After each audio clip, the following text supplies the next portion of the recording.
So hello everyone, myself Harshit Kumar Pandey. So in this video I am going to cover the unit number 3 one shot. So let's start the class.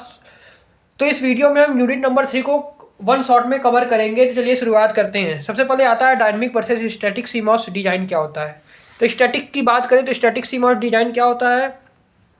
Static CMOS logic circuit consist of complexity PMOS pull up network and NMOS pull down network which work कॉनकरेंटली।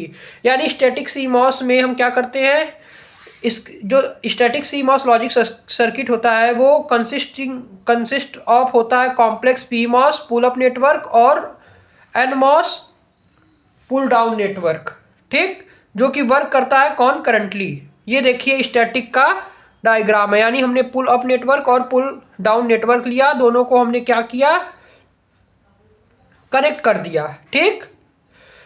और यही जब हम P MOS और N MOS को ही connect करते हैं तो वहां से हमको सी मॉस मिलता है। यानी ये क्या है, typical static CMOS arrangement है। जब हम pull down network and pull up network दोनों को अरेंज करते हैं कैसे, कॉनकरेंटली, और वो वर्क करते हैं कॉनकरेंटली, तो वहां पर सी मॉस बनता है जो कि स्टैटिक सी मॉस बनता है। लेकिन डायनेमिक लॉजिक में कुछ अलग ही स्टेप होता है। Dynamic logic on the other hand use A sequence of pre charge and condition evolution phase. देखिए डायनेमिक लॉजिक में दो अदर हैंड पर वर्क करता है। इसमें हम यूज करते हैं प्री चार्ज स्टेज और इवोल्यूशन फेज। यानी इसमें दो फेज होते हैं डायनेमिक्स लॉजिक में, एक होता है प्री चार्ज, एक होता है इवोल्यूशन फेज, ठीक। अब देखिए these phase are govern by the clock to realize complex logic. ये जो फेज है इनको गवर्न किया जाता है क्लॉक से और रियलाइज किए जाते हैं कॉम्प्लेक्स लॉजिक फंक्शन से। Two different form of dynamic CMOS arrangement are shown below. दो different form of dynamic CMOS यहाँ पर लिखे हुए हैं, उनको मैं आपको यहाँ पर दिखा रहा हूँ। एक तो सीमॉस ये हो गया आपका जिसमें फाई 1 नेटवर्क का है, एक फाई पी नेटवर्क का है। मतलब एक तरफ हमने pull up network pull down network लगाया और एक तरफ पुल अप नेटवर्क लगाया। तो ये क्या है, जैसे कि यहाँ पर जो ME है इसका मतलब क्या हो गया, इवोल्यूशन ट्रांजिस्टर, और यहाँ पर MP का मतलब प्री चार्जिंग ट्रांजिस्टर। तो ये है डायनेमिक सीमॉस। मतलब डायनेमिक सीमॉस में दो फेज होते हैं, pre charge phase and evolution phase. अब बात करते हैं आगे डायनेमिक सीमॉस डिजाइन क्या होता है। The common practice to use N transistor version of dynamic CMOS design due to high electron mobility. जैसा कि हम जानते हैं कि एक कॉमन प्रैक्टिस का इस्तेमाल किया जाता है एन ट्रांजिस्टर वर्जन को, क्यों, ऑफ डायनेमिक सीमॉस डिजाइन के लिए। क्यों, क्योंकि इसके पास जैसा कि हम जानते हैं कि एन टाइप सेमीकंडक्टर में मोबिलिटी ज़्यादा होती है as compared to P type, इसीलिए यहाँ पर हाई इलेक्ट्रॉन मोबिलिटी बताई गया है डायनेमिक सर्किट में। If clock signal phi describe the mode of operation in, मतलब जो क्लॉक सिग्नल होता है फाई वही डिस्क्राइब करता है किसको, dynamic operation of dynamic CMOS circuit को। यहाँ पर ये देख सकते हैं जब ये लो था तो इसका आउटपुट हाई हो गया, यानी ये प्री चार्ज स्टेट में है। जब ये हाई था तो ये इवोल्यूशन फेज में आ गया, ठीक है। तो इस तरह से जो फाई है ये रिप्रेजेंट करता है किसको, प्री चार्ज स्टेज और इवोल्यूशन फेज। आगे बढ़ते हैं अब। तो यहाँ पर देख सकते हैं कि जैसे कि यहाँ पर हमने प्री चार्ज ट्रांजिस्टर और इवोल्यूशन ट्रांजिस्टर दोनों को जब कनेक्ट कर दिया तो प्री चार्ज फेज कब होगा, प्री चार्ज फेज तब होगा जब फाई, इस इक्वेशन की अगर बात करें जिसमें हमने तीन ट्रांजिस्टर लिया, A इंटू बी प्लस सी लगा दिया गया, ठीक। तो इससे अगर आपको प्री चार्ज फेज और इवोल्यूशन फेज निकालना है तो कैसे निकालेंगे, देखिए जब फाइव इक्वल टू 0 रखेंगे तो वहाँ पर प्री चार्ज होगा, उसमें क्या होगा, उसमें पी मॉस जो होगा वो ऑन हो जाएगा, और इस कंडीशन में जो एन मॉस ट्रांजिस्टर है यानी evolution transistor, N MOS transistor जो है वो ऑफ हो जाएगा, यानी ये वाला ट्रांजिस्टर ऑन हो जाएगा और ये वाला ऑफ हो जाएगा। यही इसमें बताया गया है प्री चार्ज स्टेट में। वहीं इवोल्यूशन फेज की बात करें तो देखिए इतना है, इसको आप रीड करेंगे क्योंकि हमारे पास समय बहुत ही कम है, बहुत ही मिनिमम समय है, इसको कैसे भी कर कर पढ़ना है। क्योंकि देखिए इसमें ज़्यादातर सर्किट होती है, इंपॉर्टेंट होती है, इसका थ्योरी बहुत है, बहुत ज़्यादा थ्योरी है। पूरे VLSI डिजाइन की अगर हम बात करें तो VLSI डिजाइन में बहुत थ्योरी है, इसीलिए आपको अगर एक दिन में पढ़ेंगे इससे बढ़िया है कि रोज पढ़िए, नहीं तो आप भूलने का चांस हो जाएगा, क्योंकि इतना जल्दी याद नहीं होता है, क्योंकि इसमें बहुत चीज़ है। जैसे सी मॉस तो आप पढ़े होंगे, एन मॉस और पी मॉस को मिला देने से सी मॉस बन जाता है, वो तो स्टैटिक्स है। लेकिन डायनेमिक में कुछ अलग कंडीशन हो जाता है, जैसे प्री चार्ज फेज क्या होता है और इवोल्यूशन फेज क्या होता है। तो प्री चार्ज कब होगा, इस ट्रांजिस्टर की बात करें, इस इक्वेशन की अगर हम बात करें, ठीक, जिसमें ए बी सी है, ठीक है, तो इसमें फाई इक्वल टू 0 पर ये प्री चार्ज फेज पर जाएगा, उसमें पी मॉस ट्रांजिस्टर ऑन होगा और एन मॉस ट्रांजिस्टर ऑफ होगा। और इसके बाद आगे जो लिखा है इसको आप पढ़ेंगे, ठीक है। तो ये pre charge five equal to 0 पर प्री चार्ज होता है, बस ये जान जाइए। वहीं इवोल्यूशन फेज कब होता है, जब फाइव इक्वल टू 1 होता है, तो उस समय प्री चार्ज जो होता है पुल अप नेटवर्क, यानी पी मॉस ऑफ हो जाता है और इवोल्यूशन ट्रांजिशन यानी एन मॉस ऑन हो जाता है। तो वहाँ पर इवोल्यूशन फेज होता है कब, जब फाइव इक्वल टू 1 होती है, ये इसमें बताया गया। और इसका कुछ क्लॉक है, जैसे ए बी सी लगा था, यानी ए इंटू बी प्लस सी था ना, तो यहाँ पर लगा है कि कब ये प्री चार्ज है, कब ये इवोल्यूशन फेज पर है। ये डायग्राम, ये जो ये आपका जो क्लॉक दिख रहा है, ये क्या बता रहा है, charging and discharging of cycle of output capacitor, यानी चार्जिंग और डिस्चार्जिंग बता रहा है आउटपुट कैपेसिटर, जो कि इक्वेशन कौन था, ये इस इक्वेशन के रिलेटेड, यानी ए प्लस बी प्लस सी का होल कॉम्प्लीमेंट। इस इक्वेशन की अगर बात करें तो इसमें चार्जिंग और डिस्चार्जिंग का ये क्या है, साइकिल है, ठीक। आगे बढ़ते हैं अब। तो फीचर क्या होता है डायनेमिक सीमॉस की, अब बात करते हैं। तो डायनेमिक सीमॉस है higher speed than the equivalent static family, यानी डायनेमिक सीमॉस में हायर स्पीड होती है, किससे, स्टैटिक से। इट ऑक्यूपाई लेस एरिया, ये लेस एरिया को ऑक्यूपाई करता है। नंबर ऑफ ट्रांजिस्टर इसमें भी कम लगते हैं। The NMOS pull down network implement the logic function, जो एनमॉस है वो इम्प्लीमेंट किया जाता है लॉजिक फंक्शन से। वहीं noise margin does not depend on the transistor, जी इसमें जो नॉइस मार्जिन है ये ट्रांजिस्टर रेशियो पर डिपेंड नहीं करता। It has lower power dissipation. Dynamic CMOS का एक ही एडवांटेज बहुत ही इंपॉर्टेंट है कि लो पावर डिसिपेशन होता है, यानी लोअर पावर डिसिपेशन होता है, as it only consume dynamic power, ठीक। No static current path over existing between VDD and ground, कोई भी स्टैटिक करंट पाथ नहीं होता है बीडीडी और ग्राउंड में। Load capacitor is lower which result is faster switching, load capacitor जो होता है वो लोअर होता है, जो कि फास्टर स्विचिंग में इस्तेमाल किया जाता है। Dynamics logic circuit always require clock, अब ये भी बात जान जाइए कि जो डायनेमिक सीमॉस होता है, डायनेमिक लॉजिक सर्किट जो होता है उसमें हमेशा क्लॉक की रिक्वायरमेंट होती है। It is possible to operate the dynamic logic at lower speed, इसको ये पॉसिबल होता है लोअर स्पीड पे ऑपरेट करने के लिए। Dynamic circuit are more sensitive to noise and timing error, dynamic circuit जो होता है वो मोर सेंसिटिव होता है नॉइस से और टाइमिंग एरर। और आगे पढ़ते हैं। तो ये सब इसके क्या है, फीचर है, फीचर है किसके, डायनेमिक्स के, डायनेमिक सीमॉस सर्किट के। अब पढ़ते हैं कि जो डायनेमिक लॉजिक है वो अफेक्टेड बाय चार्ज शेयरिंग। अब देखिए डायनेमिक लॉजिक कैसे अफेक्ट होता है, चार्ज शेयरिंग से। अब यहाँ पर वही बताया गया है, ये डायनेमिक सीमॉस इन्वर्टर का डायग्राम है। इस सर्किट जो है वो सीमॉस इन्वर्टर को बता रहा है, यानी कैसे ये चार्ज शेयरिंग से इफेक्ट होता है। ये भी एक फीचर है डायनेमिक लॉजिक का कि dynamic logic affected by charge sharing. अब देखिए डायनेमिक सीमॉस इन्वर्टर क्या होता है, ये जो ऊपर लिखा है dynamic logic affected by charge sharing, एक फीचर है किसका, डायनेमिक लॉजिक का। अब हम बात करते हैं डायनेमिक सीमॉस इन्वर्टर क्या होता है। तो डायनेमिक सीमॉस इन्वर्टर मतलब यहाँ पर आप देख सकते हैं कि this circuit show the dynamic C, ये सर्किट जो है ये डायनेमिक सीमॉस इन्वर्टर को रिप्रेजेंट किया गया है, जहाँ पर अगर आप क्लॉक अप्लाई करते हैं to the gate terminal of P MOS and N MOS, अगर आप क्लॉक अप्लाई करते हैं किस पर, या तो पी मॉस पे कीजिए या तो एन मॉस पे कीजिए, तो वहाँ पर क्या होता है, the input is only apply to the gate terminal of one of the N MOS. लेकिन जो इनपुट होगा वो आपको कहाँ लगाना है, gate terminal of N MOS, यहाँ पर लगाना है, ठीक। The working of dynamic C MOS inverter explain by using the timing diagram, इस डायग्राम से आप देख सकते हैं कि बताया गया है कि कैसे ये वर्क करता है। यहाँ पर चार्ज है ई सी इस तरह से लिखा गया है, ठीक, यानी आपको कहाँ पर ये मिलेगा। ये देखिए इसका ओवरफ्लो ई पर मिला, फिर आगे बढ़ा, इस तरह से आप समझेंगे। और यहाँ पर कुछ क्लॉक दिया गया है।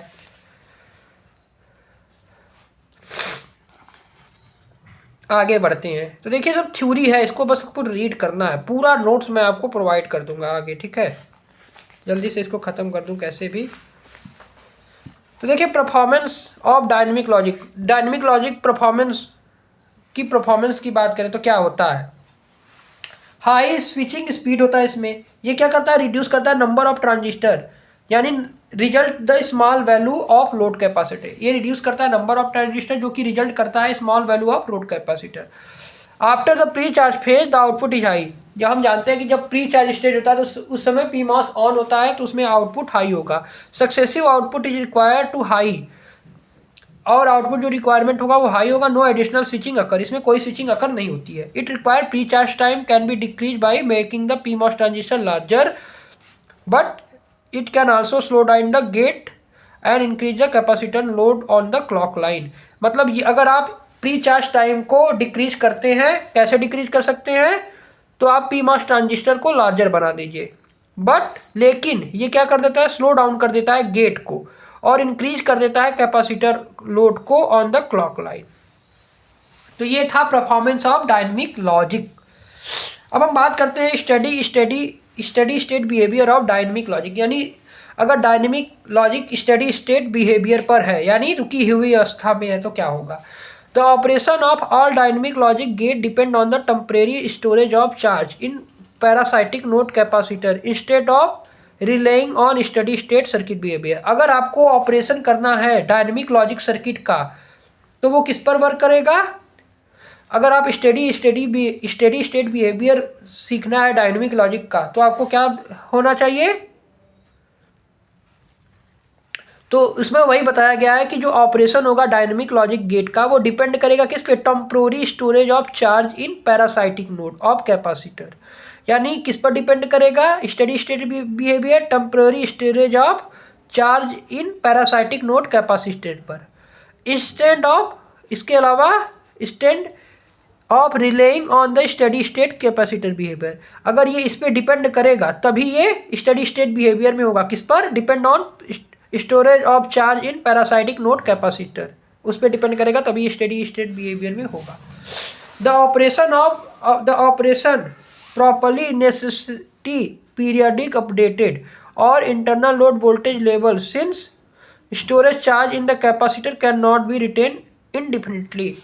देखिए जो ऑपरेशन होता है उसको प्रॉपरली नेसेसरी पीरियोडिक अपडेट करना पड़ता है of the internal load of voltage level से, क्योंकि ऐसा क्यों है, क्योंकि storage charge of capacitor in the capacitor can not be retain indefinitely, क्योंकि स्टोरेज चार्ज ऑफ कैपेसिटर को आप रिटेन इनडिफिनिटली नहीं कर सकते।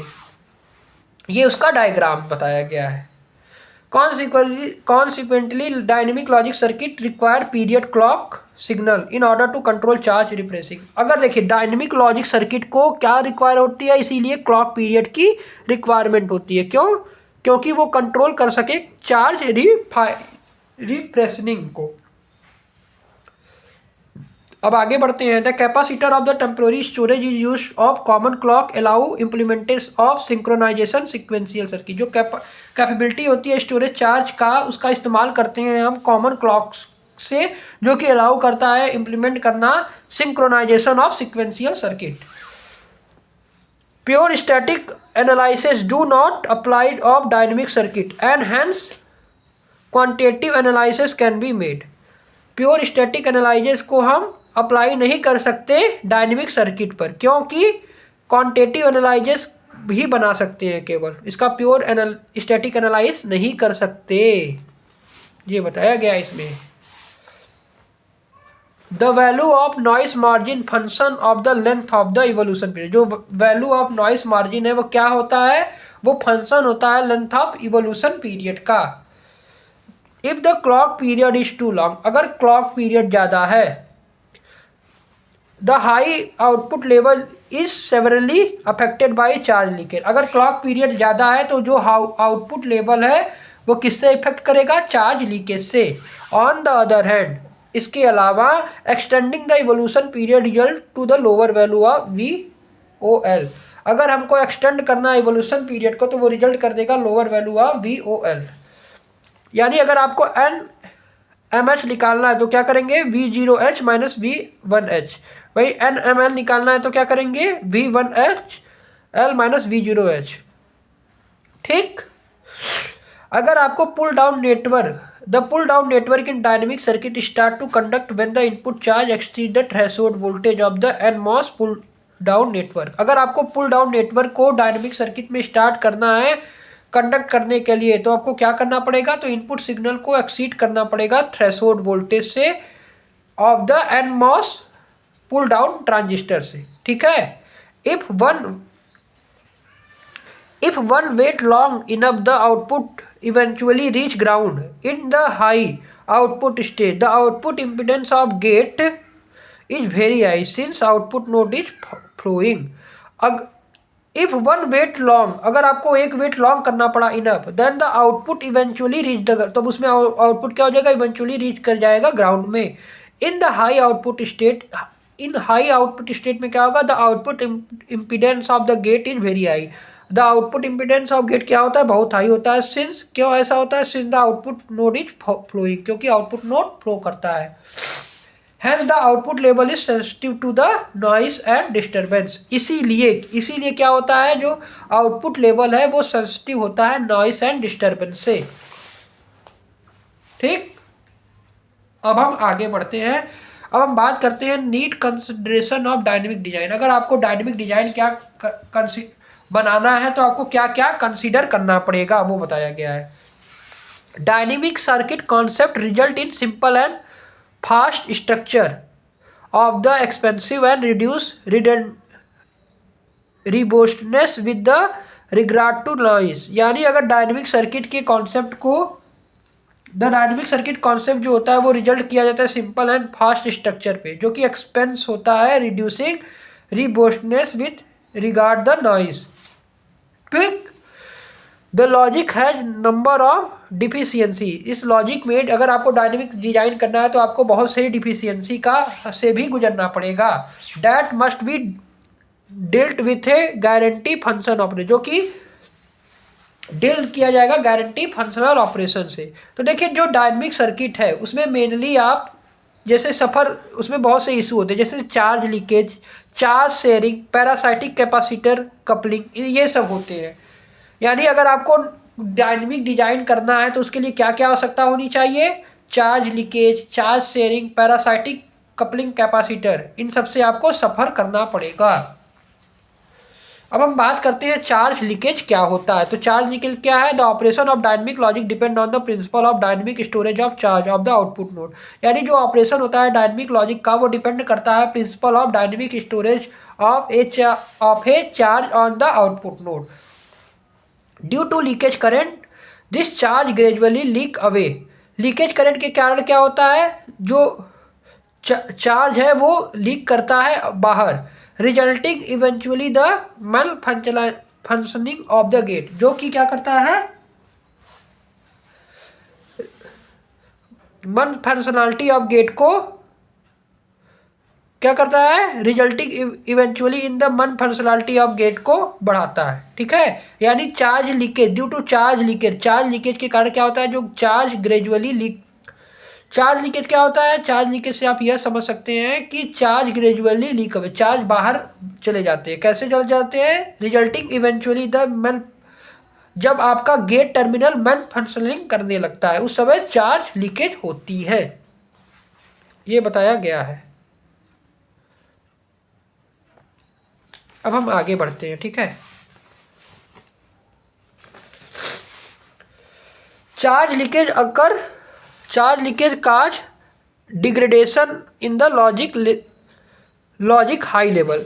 यानी चार्ज लीकेज क्या करता है, आपके लॉजिक हाई लेवल को कम कर देता है। लॉजिक हाई लेवल को क्या कर देता है, डिग्रेडेशन कर देता है, कम कर देता है। जैसे कि यहाँ पर आप देख सकते हैं कि चार्ज लीकेज होने के कारण क्या होगा, इसके वेवफॉर्म में इफेक्ट किया, लीकेज के सोर्स को इफेक्ट कर दिया। यानी यहाँ पर आप देख सकते हैं ये क्लॉक था पहले, ये प्री चार्ज था, ये इवोल्यूशन फेज था। तो यहाँ पर आप देख सकते हैं इसके वेव फॉर्म में क्या होने लगा, इफेक्ट करने लगा। कौन, चार्ज लीकेज। यानी चार्ज लीकेज क्या करता है, काज कर देता है degradation in the logic high level के लॉजिक को डिग्रेडेट कर सकता है, कम कर देता है। ठीक। Charge leakage.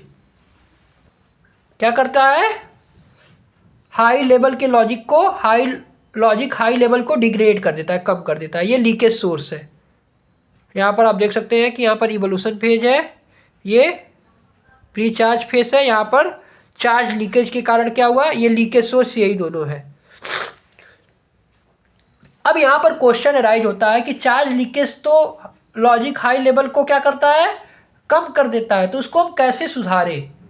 उसको सुधारने के लिए हम एक प्रकार का pseudo NMOS like P pull up device बनाते हैं, जिसका नाम होता है ब्लेडेड ट्रांजिस्टर। उसका इस्तेमाल करते हैं इसको हटाने के लिए, लीकेज को। यहाँ पर देख सकते हैं कि लीकेज ड्यूरिंग द इवोल्यूशन में भी रिड्यूस द एडिशनल। अगर आपको लीकेज को कम करना है तो आपको क्या करना पड़ेगा, रिड्यूस करने के लिए आपको ऐड करना पड़ेगा pseudo NMOS like pull up device, pseudo NMOS like pull up device या ब्लेडेड ट्रांजिस्टर को ऐड करना पड़ेगा। यहाँ पर आप देख सकते हैं ब्लेडेड ट्रांजिस्टर को ऐड कर दिया गया, जिससे चार्ज लीकेज क्या होने लगा, कम होने लगा। ठीक, अब हम बात करते हैं चार्ज शेयरिंग की। चार्ज शेयरिंग क्या होता है, चार्ज शेयरिंग मतलब during the pre charge phase. Pre charge phase में क्या होता है, the output node is the pre charge to VDD. जो आउटपुट नोड होता है वो प्री चार्ज हो जाता है वीडीडी से। The parasitic capacitor CA and CD are present in the internal load of circuit. जो पैरासाइटिक कैपेसिटर होते हैं इंटरनल लोड में, वो क्या होते हैं, प्रेजेंट हो जाते हैं सर्किट पर। यानी प्री चार्ज स्टेज पर, प्री चार्ज फेज में जो आउटपुट नोड है वो प्री चार्ज हो जाता है VDD से। उस कंडीशन में पैरासाइटिक कैपेसिटर जो होते हैं वो प्रेजेंट हो जाते हैं in the internal load of a circuit. तो वही बताया गया है कि during the pre charge all the input are set to zero. During pre charge stage में क्या होता है, जितने भी इनपुट होते हैं उनको हम सेट कर देते हैं जीरो पे। And capacitor CA is discharge. यहाँ पर कैपेसिटर CA जो होता है वो डिस्चार्ज कर दिया जाता है। Assume further that input B remain zero. Input B को भी रिमेन जीरो कर दिया जाता है ड्यूरिंग इवोल्यूशन वाइल A में 0 to 1 ट्रांजिस्टर।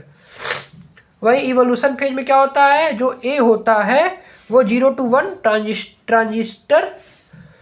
ट्रांजिशन करता है।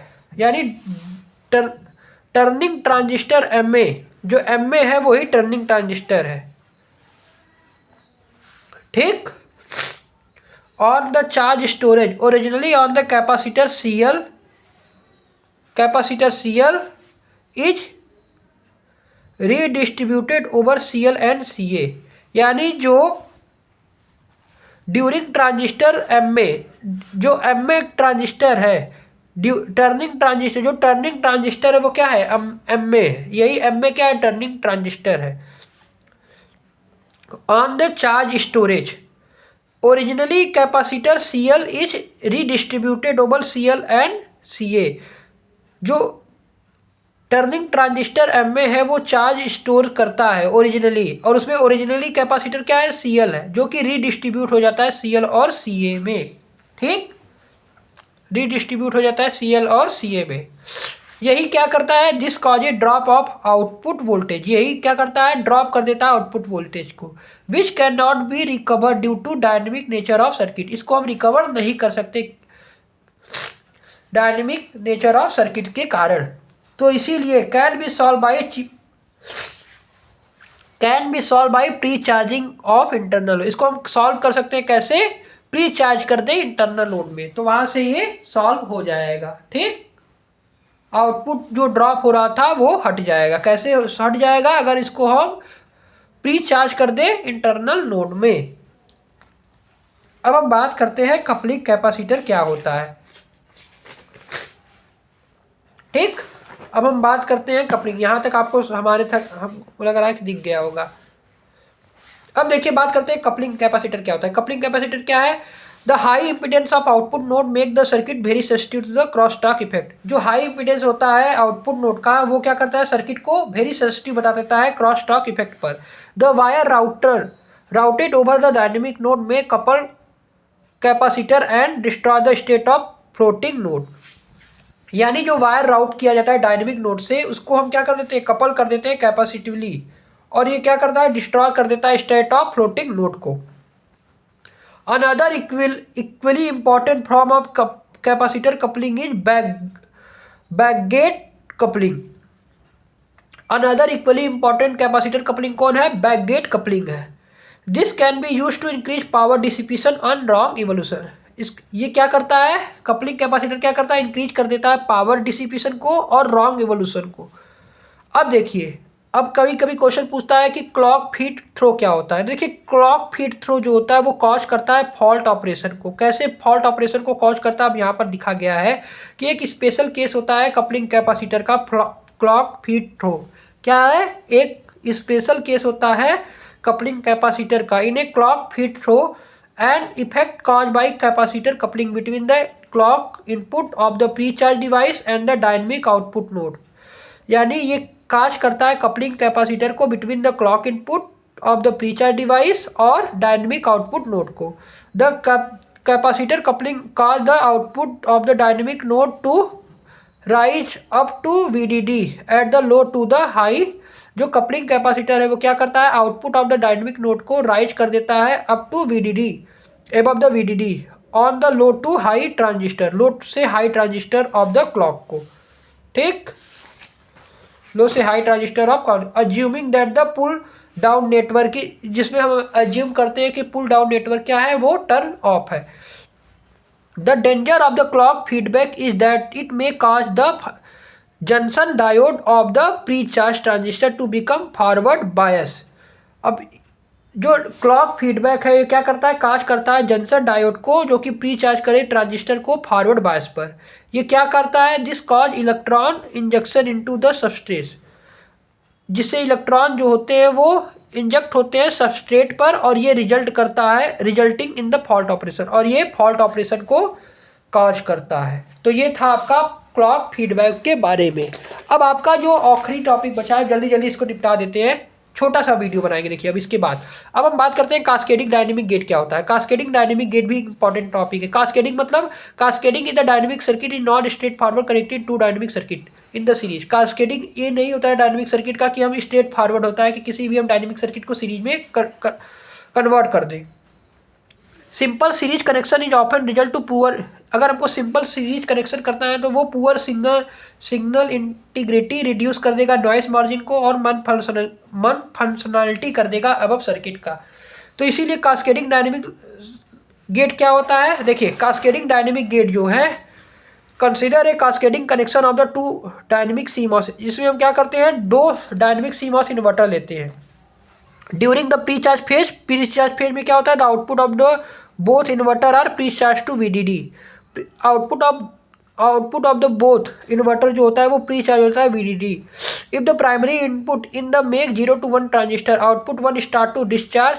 अगर प्राइमरी इनपुट 0 से 1 ट्रांजिशन करता है तो आउटपुट 1 जो है start to discharge on the rising clock edge. वही second output should remain in the pre charge state to VDD it expected to value of 1।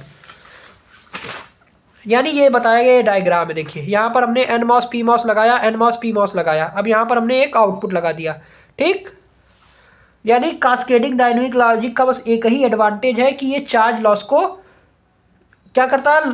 इसमें चार्ज लॉस हो जाते हैं, तो चार्ज लॉस को रिड्यूस करने के लिए हम डायनेमिक सर्किट का इस्तेमाल कर देंगे। इसको आप अब रीड करेंगे, ठीक है? अब मेरे पास समय कम है तो इसको बस आप रीड करेंगे। तो देखिए कास्केडिंग की बात करें, कास्केडिंग डायनेमिक लॉजिक को में क्या डिसएडवांटेज होता है कि इसमें चार्ज लॉस होता है। तो इसको सॉल्व करने के लिए हम किसका इस्तेमाल करते हैं? इसको सॉल्व करने के लिए हम डोमिनो लॉजिक का इस्तेमाल करते हैं। यहाँ पर वही लिखा है। ठीक, चार्ज लॉस होता है, reducing the noise margin eventually. यहाँ पर क्या होता है? मेन प्रॉब्लम होता है कास्केडिंग का कि charge is lost in cascading, ये इसका मेन प्रॉब्लम है। तो इसको सॉल्व करने के लिए हम क्या करते हैं? डोमिनो लॉजिक का इस्तेमाल करते हैं। डोमिनो लॉजिक में हम क्या करते हैं? एक स्टैटिक इन्वर्टर लगाते हैं। देखिए यहाँ पर एक स्टैटिक इन्वर्टर लगाया दिया गया है। यहाँ पर हम देखिए दो ट्रांजिस्टर बनाएंगे, एक pull up PMOS pull down network, pull up network, pull down network, pull up network, ऐसे लगाएंगे और इसके बीच में इन्वर्टर लगा देंगे। तो डोमिनो लॉजिक क्या करता है? चार्ज लॉस की प्रॉब्लम को सॉल्व करेगा। इसमें N+4 नंबर ऑफ ट्रांजिस्टर भी कितने लगेंगे? N+4 नंबर ऑफ ट्रांजिस्टर लगेंगे। ठीक, तो डोमिनो लॉजिक क्या है?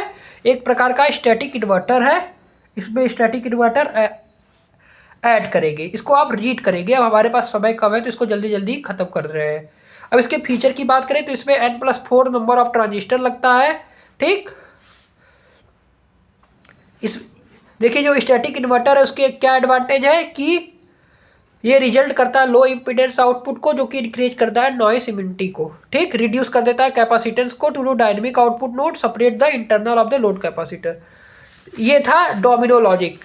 कास्केडिंग की प्रॉब्लम को सॉल्व करने के लिए हमने डोमिनो लॉजिक का इस्तेमाल किया, लेकिन डोमिनो लॉजिक का भी एक डिसएडवांटेज है कि ये इन्वर्टिंग टर्मिनल पर ऑपरेट नहीं करता है। Output of dynamic family non inverting, बस ये केवल नॉन इन्वर्टिंग होता है, तो इन्वर्टिंग में ऑपरेट नहीं करता है। तो इन्वर्टिंग में ऑपरेट करने के लिए, इसका प्रॉब्लम को सॉल्व करने के लिए हमने इन्वर्टिंग डोमिनो लॉजिक लगाया, ठीक। यानी देखिए मेजर लिमिटेशन होता है डोमिनो लॉजिक का कि वो इन्वर्टिंग लॉजिक फंक्शन में प्रोड्यूस नहीं करता है किसी भी फंक्शन को। तो इसको सॉल्व करने के लिए हमने इन्वर्टिंग डोमिनो लॉजिक बनाया।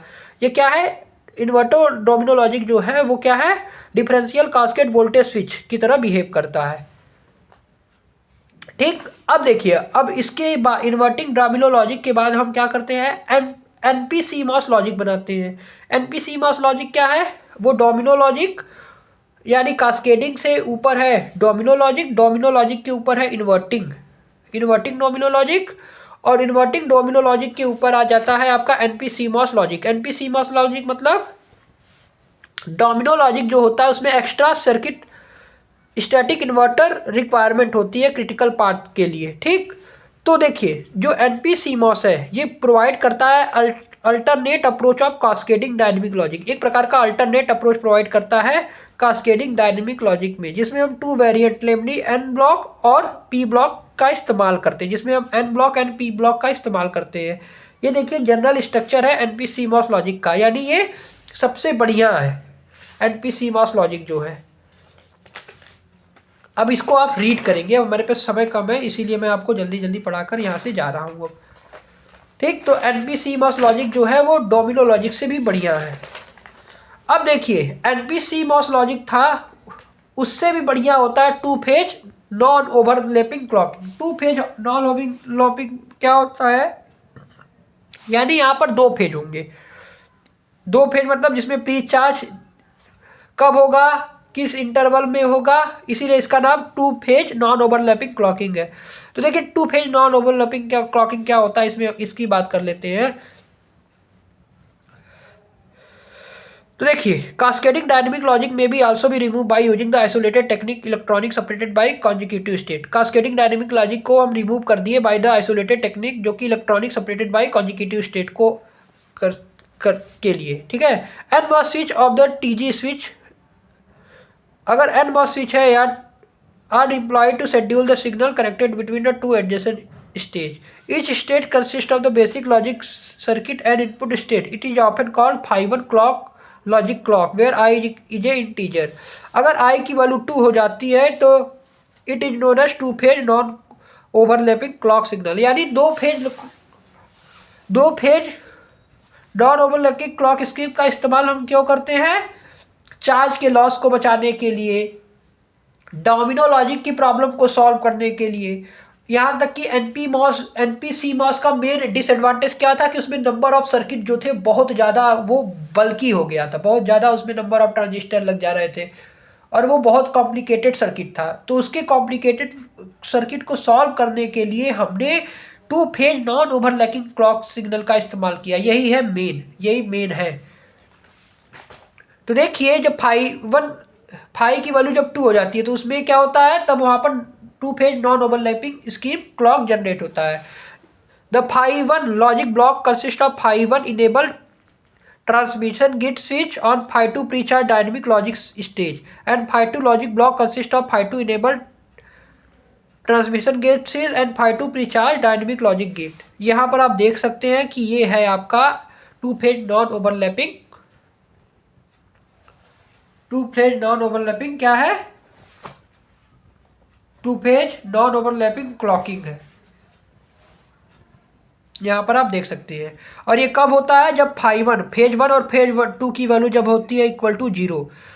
फॉर द करेक्ट ऑपरेशन, अगर आपको करेक्ट ऑपरेशन निकालना है तो उस कंडीशन में क्या होना चाहिए, क्लॉक फेज फाई 1t और फाई 2t की value must not be overlap, ये ओवरलैप नहीं होनी चाहिए। उस कंडीशन में क्या होगा ना, हैंस φ1 इंटू φ2 की वैल्यू इक्वल टू 0 होगी, ये कंडीशन होता है। तो यहाँ पर आप देख सकते हैं कि यहाँ पर φ1 φ2 है, यहाँ पर तीसरे पहले और तीसरे में प्री चार्ज हो रहा है, और दूसरे और यहाँ पर देख सकते हैं φ2 में दूसरे इस वाले स्टेज पर क्या हो रहा है, इवोल्यूशन हो रहा है। तो यहाँ पर प्री चार्ज एंड इवोल्यूशन दोनों टेक्स प्लेस कर रहा है। तो यही है आपका क्या है, to phase non overlapping clocking, one of the extended version, सबसे एक्सटेंडेड वर्जन है। मिलते हैं नेक्स्ट वीडियो में, तब तक के लिए goodbye, thanks for watching this video. तो इस वीडियो में आपका यूनिट नंबर 3 कवर हो गया पूरा।